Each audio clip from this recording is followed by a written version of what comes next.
healthcare consultant, and he lives here in Dallas and cares about our community.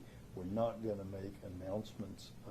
I'll tell you, we are working hard to increase our bed capacity. We're not going to make announcements tonight about the opening of hospitals or things of this nature, but we're doing what is necessary to create more beds. So we'll talk about that more in the coming days. But here's Peter. Peter, you want to say a few words? Thank you, Judge. Let's get it for you. And then after Peter, we'll take maybe 2 questions. We want to make these a lot shorter.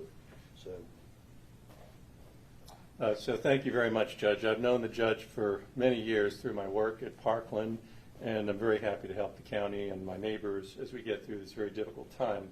All of us who live in North Texas are very blessed to have some of the very best healthcare system, really any place in the nation. Our public and private hospitals are some of the best in the nation.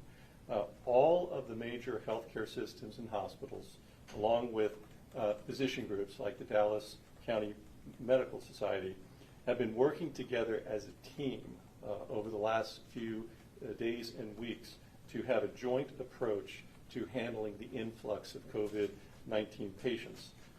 Various groups, including hospital system CEOs, medical directors, supply chain directors, have been talking daily, sometimes more than daily, on an organized basis so that we have a unified approach to caring for patients. One of the things that the judge asked me to do was to be an intermediary and assistant for him and the county with these hospital and health systems so that we do have this organized approach and are doing everything we can to maximize capacity, get the equipment as we need it, get the supplies as we need it to the hospitals so that they can treat patients and we can do it effectively. So thank you for letting me have this opportunity. We'll get through this if we all work together as a team approach to everything. Thank you. Thank you. We can do a lightning round of questions if you desire, but that's... Judge, you said you thought this day was a lot safer today because a lot of counties took steps similar to Dallas. You did not mention Collin County. Do you have a message to the residents of Collin County where they passed an order today deeming it safer at home, shelter in place, but at the same time saying all workers are essential and people should go to work? Well, so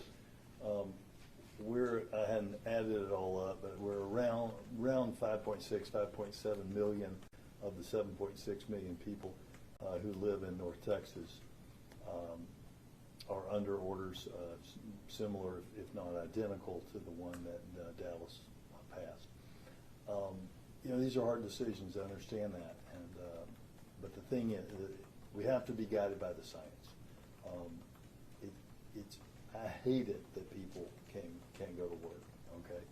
But it's important for all of us. It's important for Tarrant County and Dallas County that all the counties align together because this disease is not going to appreciate a border. And heck, I've got people that I love in these counties, and I'm sure you all do too, who are not yet where we are. And I hope that we'll all get there very soon. I prefer to praise and thank those who have taken the step that I believe is a correct step, the steps that the DFW Hospital Council and the doctors, and I have asked them to take, and not say anything negative about those who have yet to do so. Peter, you kind of come from you come from a unique perspective, from a national standpoint to now helping in a way here. Kind of tell us what, from your opinion, has Dallas done right or is doing to try to get ahead of the curve? Well, one of the things that Dallas-Fort Worth area is doing is taking charge of its situation locally. The answers to many of our problems is going to be a local answer. It's going to be the hospitals working together as a team. If we run low on supplies, we're going to find our own sourcing capabilities.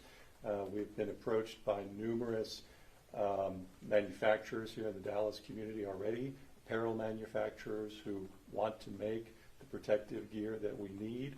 So I think the thing that's going well here is this unified approach with all the hospital systems. Again, we've got a number of major systems that go throughout North Texas, and it's beneficial for us because they've got hospitals all over, they've got hospitals in all the counties, but they work in a unified fashion. So that's helping us out over here. They're unified in the approach they're going to take to testing, unified in the approach to treatment of patients as well. So I think the thing we have going for us is local response, because it's the local leaders, it's the county judges, it's the mayors who are going to make the difference here. Judge, yesterday you had numbers in terms of the shortage of beds. The governor talked about that today. He said that sort of the first step is one that's already been taken in canceling or postponing elective procedures. I was curious if the numbers that you shared yesterday reflected that, and if not, I'm curious how much of a difference it has either made or will make as those procedures have been canceled or postponed already. Well, and Phil's really a doctor, so I should let him answer that.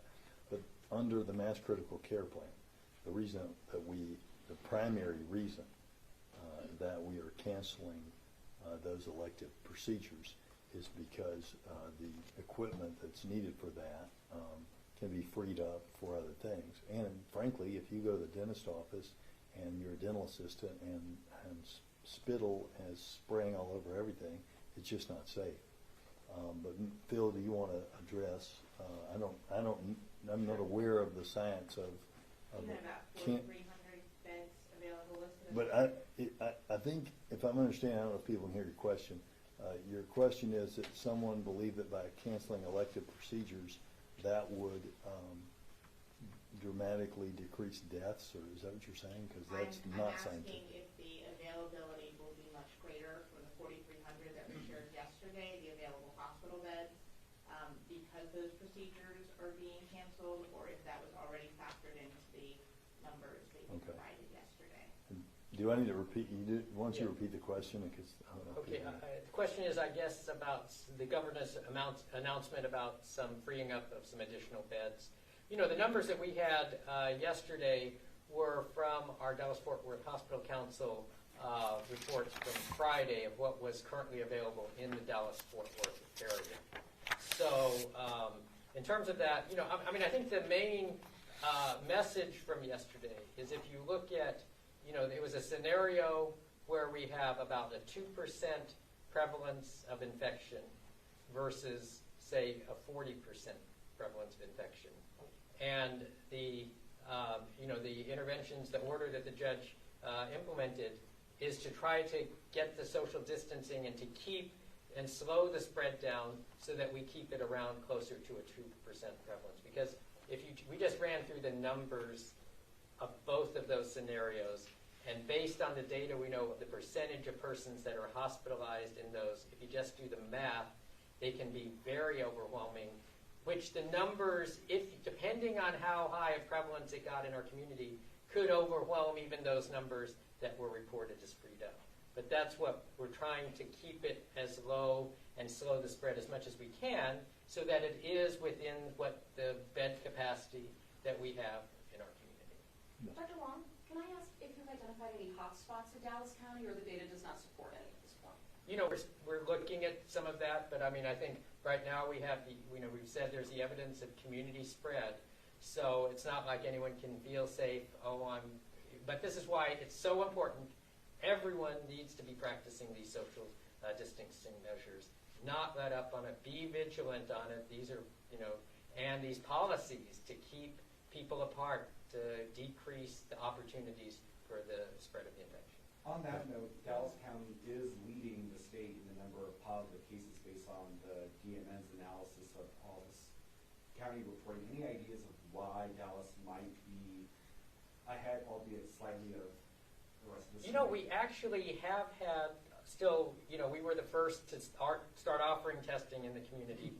Talking to some people in other parts of the state, it seems, everyone worries about how little we've had, but we've had more testing capacity, I know, than certainly some other areas of the state. But, we're all looking at those numbers, and we are all, it's continuing to change every day. And our profile is different, right? So In Dallas County, as I've said many times before, you have 250,000 people in Dallas County who work for a living, who are driving all around, who take the DART bus, who are around you all the time, and those folks don't have health coverage.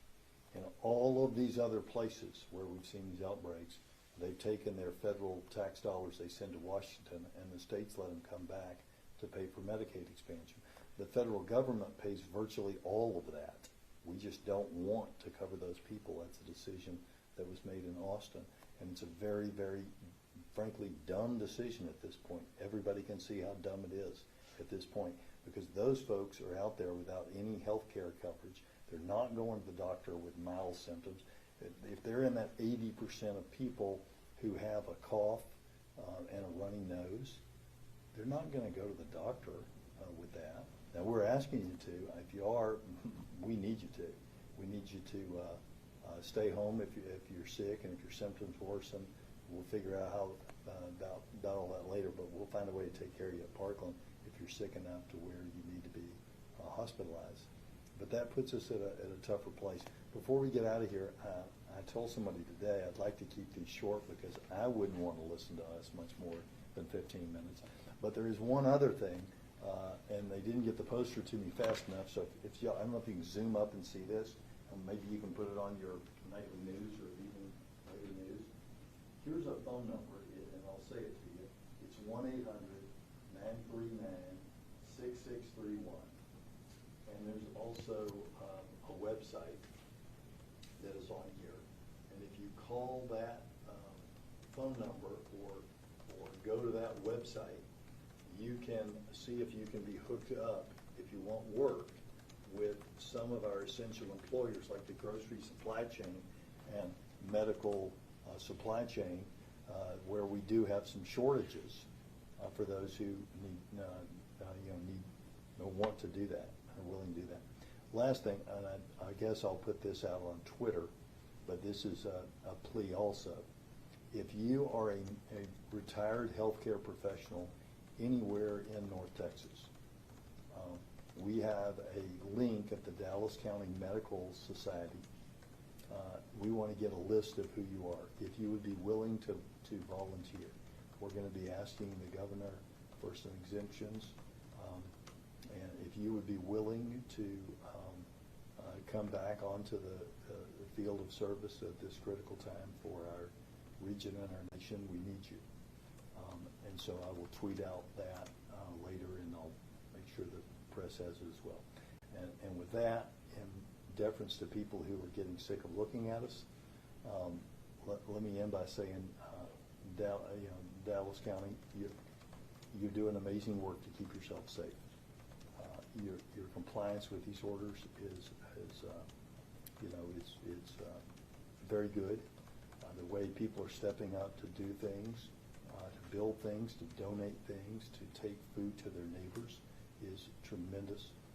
And we're going to get through this, and we're going to get through it together. Thank you.